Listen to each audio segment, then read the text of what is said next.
Presidente, antes da gente aprofundar a questão, acho que o Eduardo Cunha vai voltar aqui, eu queria falar em tese sobre o instrumento do impeachment. O senhor que é um especialista na Constituição, a gente sabe que no direito, quer dizer, você pode ter várias interpretações, né? A lei não é uma lei seca ali parada, tanto que no próprio Supremo, quando você tem muitas vezes discussão sobre temas muito sensíveis, às vezes o plenário está dividido e são 11 pessoas que são os que mais entendem da Constituição em tese, não é isso?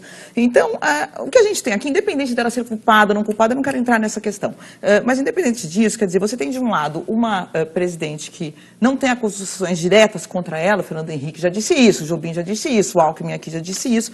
Por um outro lado, você tem uma crise política política e econômica muito importante, grave. Quer dizer, o impeachment pode ser, em algum momento, usado como um instrumento de solução dessa crise, ou confirmando a presidente no cargo, ou tirando a presidente do cargo. Você não acha que é frágil se o impeachment vinga, quer dizer, ela sair sem ter uma acusação direta contra ela, e não falta para a Constituição brasileira um instrumento como o recall, ou como o referendo revogatório de mandato, ou no parlamento existe o voto de desconfiança, que pudesse solucionar as crises de uma maneira mais, que poderia ser entendida, poderia ser mais legítima, porque são instrumentos previstos para isso? Desde a Constituinte que a gente discute a adoção, por exemplo, do regime parlamentarista, ou de um semi-presidencialismo. Seria uma grande solução. Hoje, recentemente, o próprio vice-presidente Michel Temer falou num semi-parlamentarismo, em suma.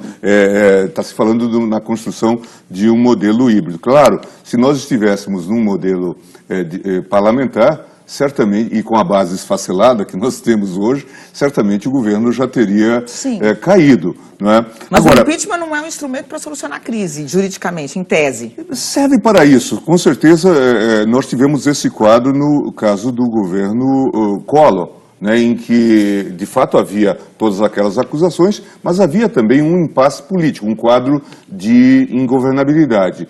Não basta só a acusação, é preciso que haja uma ambiência política. Ministro, não dá para acreditar que o Collor foi cassado, sofreu o processo de impeachment por causa da Elba. Não, com certeza não. E eu tenho dito isso também, Boris, ressaltando esse aspecto, e iria tocar, respondendo a pergunta da Mônica.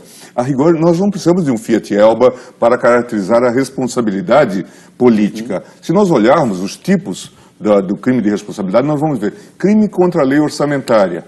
Né? Portanto, é algo bastante genérico, desrespeitar a lei orçamentária, gastar sem autorização legal. Isso já é considerado crime de responsabilidade. E pode levar a uma situação de debacle econômica, como aparentemente nos levou. Hoje esses números podem estar até contabilizados. Quando a gente fala que tem um déficit na conta de 200 bilhões de reais, aparentemente foi um exagero nos gastos, especialmente no período eleitoral. Ou crime contra a probidade da administração. Não precisa ser o crime de corrupção, mas precisa ser a responsabilidade por todos os demandos no campo da probidade. Portanto, aqui nós não estamos falando de um tipo penal preciso, nós estamos falando de um tipo penal de caráter aberto, por isso se fala de crime político.